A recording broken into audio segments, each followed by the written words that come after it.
It started with a ping. I was halfway through a bag of pretzels and knee-deep in a paper I had no real motivation to finish when my phone buzzed. I reached for it, expecting a classmate or maybe a random notification. But the name on the screen gave me pause. Mr. Kingston, not my professor. Not a mentor, my best friend's dad. Hey, you watching the game tonight? I've got it on here. Come by if you're free. Got wings and beer. It was simple, casual, the kind of message that shouldn't mean anything. But the second I read it, I felt my stomach tighten with something I didn't quite have a name for. Not dread, not excitement, something in between.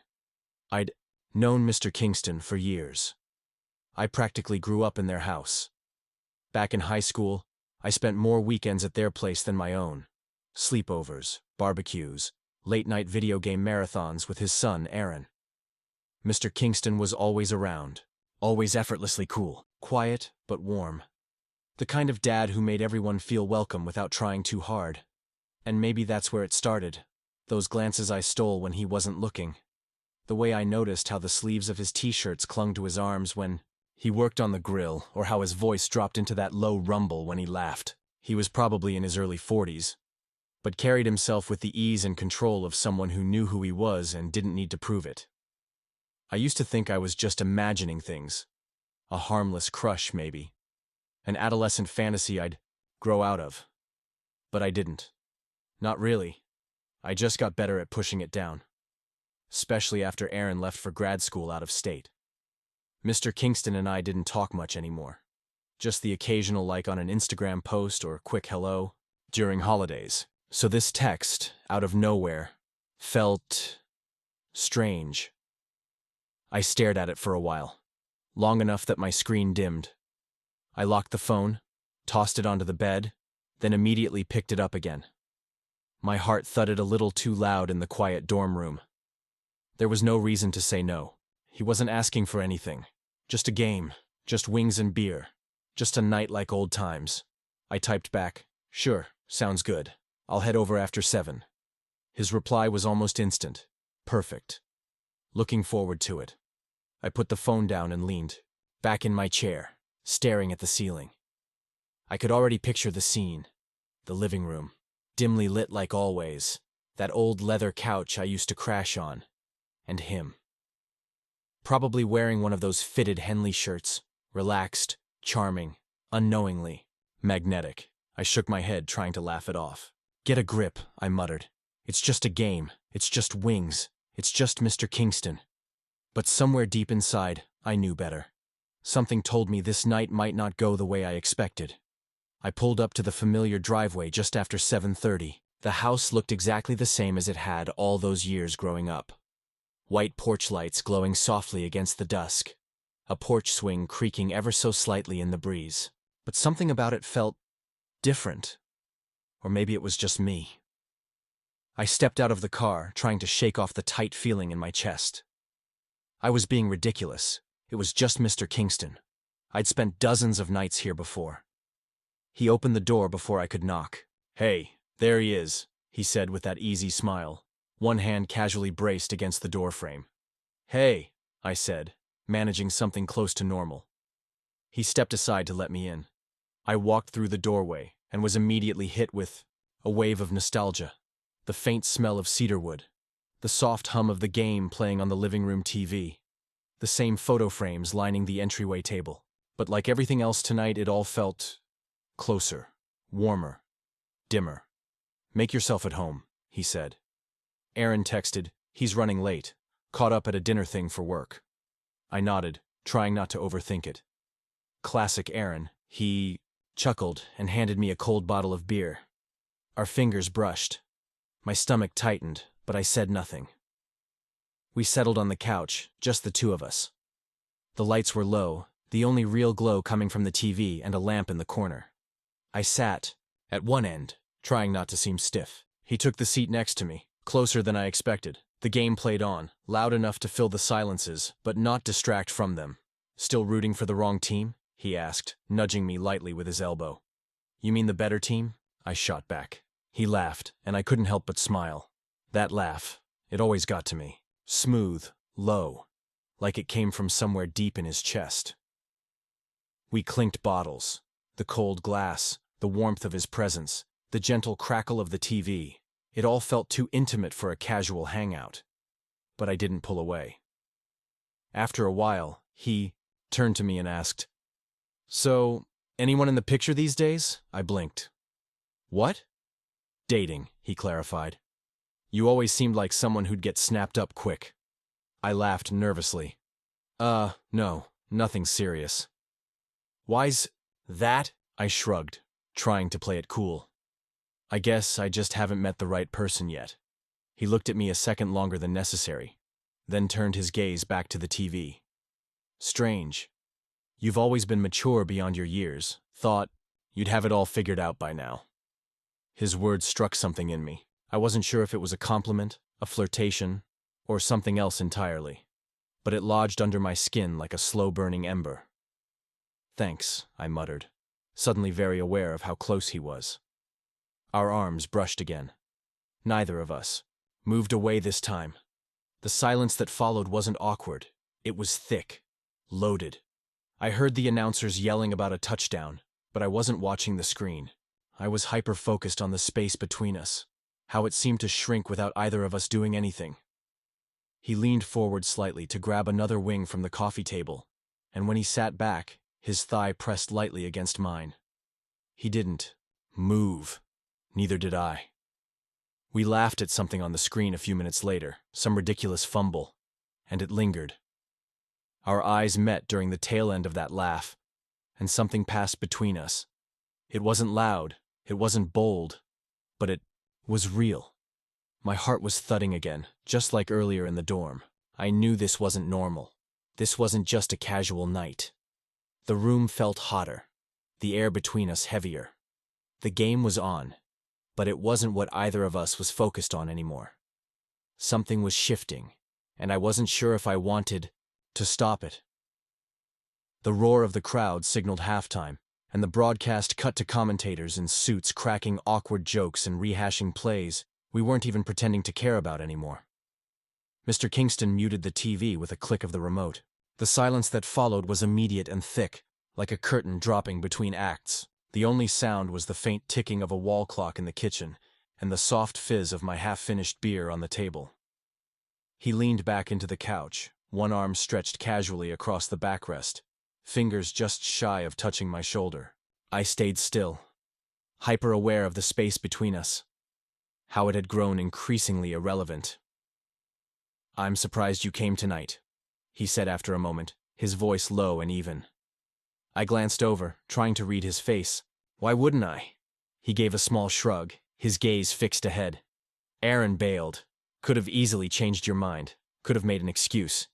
Yeah, well, wings and beer are hard to pass up." A ghost of a smile touched his lips, but it didn't last. He turned to me fully then, his eyes steady and something darker glinting behind them. "You've grown up a lot," he said, tone softer now. "You're not that awkward teenager anymore. It's noticeable." My pulse stuttered. "Thanks," I replied, more question than statement. He let the silence hang for a few seconds. Then casually, too casually, he added, "And you don't look at me the way most people do." That stopped me cold. My breath caught in my throat. I tried to pretend I didn't hear it the way he meant it, but the air was too charged for plausible deniability. I don't know what you mean," I said, instantly regretting how shaky my voice sounded. He turned his head slightly, eyes narrowing with something that wasn't quite a smile, but wasn't unkind either. "You know exactly what I mean," he said gently. "You always have."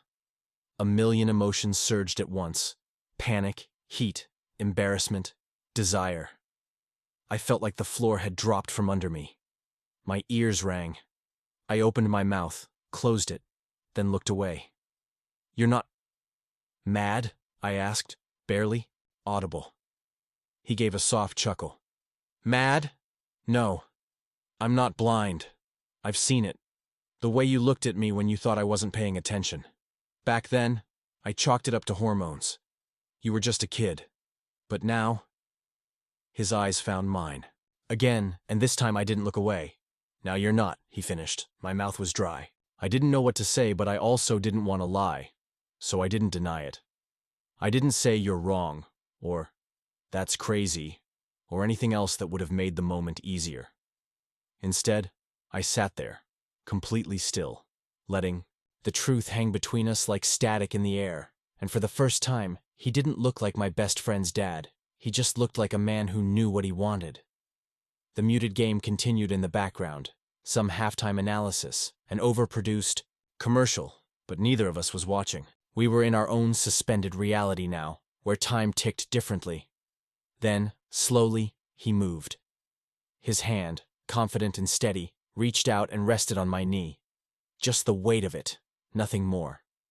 It should have shocked me, should have sent me leaping up, making excuses, running out the door, but I didn't move. I let it stay. His thumb brushed the fabric of my jeans, barely noticeable. A question without words, and my silence was the answer. I looked at him again, heart thudding loud enough to hear. We didn't speak, didn't need to. Everything that mattered was already said. Something had shifted, and there was no going back. The game had returned, but the screen might as well have been blank. Mr. Kingston still hadn't turned the sound back on. His hand was still resting on my knee, warm and steady. I sat frozen beneath the pressure of it, every muscle in my body, humming, every thought in my head a mess of what are we doing, and don't stop. He glanced at the muted TV, then back at me. The TV's too loud anyway, he said quietly. It didn't make sense. It wasn't loud. It wasn't even on, but I knew what he meant. He stood up, smoothing his jeans with a slow hand, then offered a slight tilt of his head toward the hallway. He didn't say anything else. I followed. We walked side by side down the dim corridor, the carpeted floor muffling our footsteps. Framed family photos lined the wall, memories of holidays, graduations, birthdays. Things I'd been there for. Things I used to belong to. The absurdity of it all buzzed in the back of my mind. But the louder voice, the one pulsing through my chest, was focused on the way our arms brushed, how the shadows of the hallway wrapped around us like a secret. Halfway down, he stopped. I did too. We stood still, just outside the closed door to what I assumed was his bedroom. Neither of us reached for the handle. He turned to face me. The air between us was no longer just charged. It was thick, intoxicating. A silent conversation played out in the space of a breath. His eyes searched mine, asking permission. Mine answered without hesitation. Our fingers touched first, barely. His hand reached for mine, slowly, deliberately, until our palms pressed together. My skin burned where we connected. And then, without a word, he leaned in. His kiss came softly, almost cautiously, like he was giving me the chance to pull away. I didn't. The first brush of his lips was gentle, tentative, but when I leaned in, just slightly, he took it further. His mouth moved against mine with unspoken need, one hand coming to rest at my jaw, the other still gripping my hand like he didn't want to let go. His lips were warm, firm, experienced. I kissed him back with everything I'd been holding in for years. I didn't care that it was reckless. I didn't care that it was wrong by some invisible rulebook I'd never agreed to follow. All I knew was that I had wanted this for longer than I could admit, and now it was happening, and it felt right. His thumb stroked my cheek, slow and steady. I tilted my head, deepening the kiss, my heart pounding so loud I was sure he could feel it echoing through my chest. When he finally pulled back, it wasn't abrupt. He lingered, his forehead resting lightly against mine, breath brushing my lips. For a moment, we stood like that, pressed together in the dim glow of the hallway, suspended in silence. I didn't expect this, he murmured. I nodded slightly, still trying to find my voice. Neither did I. He looked at me, really looked at me. But I'm not sorry, I wasn't either. He took a half step back, reluctantly letting go of my hand. I don't want to rush anything, he said, voice low and careful. I don't want you to wake up tomorrow thinking this was some kind of mistake. I won't, I said, more certain than I'd been about anything in weeks. He smiled, soft, vulnerable. Still, let's Just be here for now. I nodded again. The heat between us hadn't faded, but I respected what he was doing. This wasn't about impulse or fantasy anymore. It was something real, something we were both feeling. And we both knew there would be more. Maybe not tonight, but soon. He reached out once more and tucked a strand of hair behind my ear. His touch, feather-light. Then he turned and walked toward the kitchen, giving me space to breathe, to think. I leaned back against the hallway wall, heart still racing, lips tingling from the kiss. This was complicated, unexpected. But as I stood there in the quiet dark, I couldn't wipe the smile from my face. Whatever this was, we'd just crossed the line, and I didn't want to go back. The house was quiet again. The game was long over. Neither of us had really noticed when.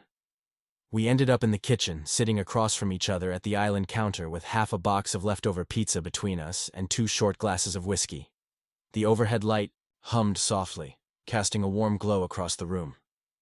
It was the kind of late-night stillness that made everything feel more honest, or maybe more fragile. I picked at a slice, not really hungry. My lips still tingled faintly, and my mind was reeling. Across from me, Mr. Kingston. James, I reminded myself silently, though the name felt too intimate in my mouth. Chewed slowly, his gaze flicking toward me every now and then. He seemed calm, but I wasn't. I felt like a storm had cracked open inside me. Guilt and thrill, confusion and desire. A part of me wanted to rewind everything. Another part wanted to hit play again and keep going. "You okay?" he asked quietly, as if reading the current behind my eyes. I nodded too quickly. Yeah, just, it's a lot." He gave a faint smile and took a slow sip of whiskey. "It is." Silence stretched between us again, not quite comfortable, but not heavy either. I looked around the kitchen. Everything was spotless, like always. But it felt lonely, like the kind of clean that came from a lack of use, not just good habits. "You live here alone now?" I asked, though I already knew the answer. "Yeah," he said, setting down his glass. "Since the divorce, it's been quiet." I glanced up. He didn't seem sad, not exactly. Just tired in a way that didn't come from lack of sleep. "Some days I don't even turn the TV on," he continued. "Just the silence. The house feels big now. Empty, most days." I swallowed hard. "I didn't know," he shrugged. "I don't really talk about it. People always assume men bounce back faster. But loneliness has its own pace." His words hit me harder than I expected. "I always liked coming here," I said. "Back in high school, your place felt safe." He looked up at me again, something softer in his expression. "You were always different. I noticed that." "Different how?" He tilted his head, like he was trying to find the right words. "You saw things, felt things. When Aaron's other friends were all about parties and noise, you'd sit on the porch with me and ask questions about life, like you actually cared." "I did," I admitted. "You always listened. You talked to me like I mattered. You do matter." My breath caught a little at that. I stared down into my glass, the amber liquid trembling slightly in my hand. I wasn't used to being seen this clearly. Not by someone like him, but just as quickly, reality slid back in. The guilt. The sharp edge of it. "Aaron," I murmured, unable to finish the thought. "I know," he said gently. "He doesn't know, and I don't want to hurt him. Neither do I." The words hung in the air, stark and sobering. There was the age gap too. The unspoken taboo. The idea that if anyone found out, it would be misunderstood, criticized, torn apart. "It's messy," I whispered. "It is," he agreed. "But that doesn't mean it's not real." I finally looked at him again. His face was open, calm, but there was something cautious in his eyes too. Like he knew this could end as quickly as it had begun. "I'm not asking for anything," he added. "Not tonight, not tomorrow. I don't want to pretend like this didn't happen." I nodded slowly. "Me neither." He reached across the counter, not to grab me, not to pull me in, but just to rest his hand on mine for a second. A quiet reassurance. Let's just see where this goes, he said. If it goes anywhere. I didn't reply. I didn't need to. Because in that moment, sitting in the quiet kitchen with cold pizza and warm whiskey, I already knew. Something had started, and I wasn't ready to walk away from it. The morning came quietly. No alarm, no noise from upstairs, no signs of Aaron. Just the soft rustle of leaves outside the window and the golden glow of early sunlight bleeding through the curtains. I lay there for a while on the guest room bed, blanket kicked halfway off, fully dressed from the night before, watching the shadows shift across the ceiling. My heart was calm now. Not still, but quieter. The house felt peaceful, like it had exhaled. When I padded into the hallway, Mr. Kingston, James, though I still couldn't bring myself to say it aloud, was already in the kitchen.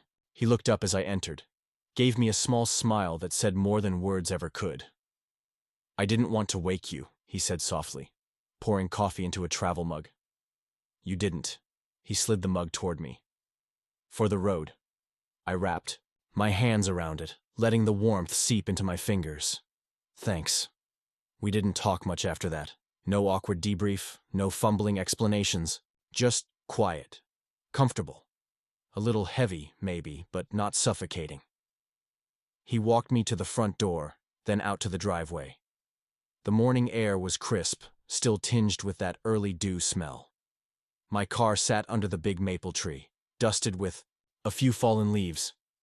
I guess Aaron really wasn't coming, I said, trying to sound casual. He gave a slight shake of his head. Last-minute dinner turned into drinks, probably crashed at a coworker's. Convenient, I murmured, not entirely able to keep the edge out of my voice. He turned toward me, eyebrows raised gently. Do you regret it? I met his gaze. The same one that had held mine in the hallway, that had leaned in, then kissed me like he already knew how I tasted in a dream. No, I said, steady and true.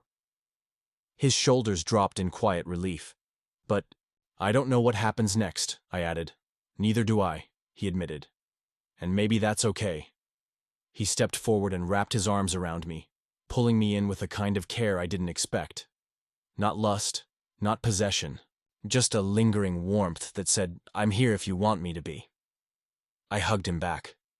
When he pulled away, he leaned in just close enough for me to feel his breath near my ear. Be safe, he whispered. I nodded, my throat suddenly tight. He stepped back, hands in his pockets, watching as I opened the car door and slid into the seat. I started the engine, the soft rumble of it feeling far too loud in the stillness of the morning. I didn't drive. Off right away. For a few more seconds we just looked at each other. No promises, no false clarity. Just the weight of a night we wouldn't forget. I backed out of the driveway slowly, giving him one last look as I turned onto the road. He stood there, framed in the golden light, arms folded, lips pressed together, like he was keeping something inside. Maybe he was, maybe I was too. But as the house disappeared in my rearview mirror, I didn't feel lost. Or uncertain. I felt like I'd stumbled onto something I wasn't looking for. But maybe had always needed. Because sometimes the most unexpected turns don't lead to detours. They lead to the places we've always been heading toward.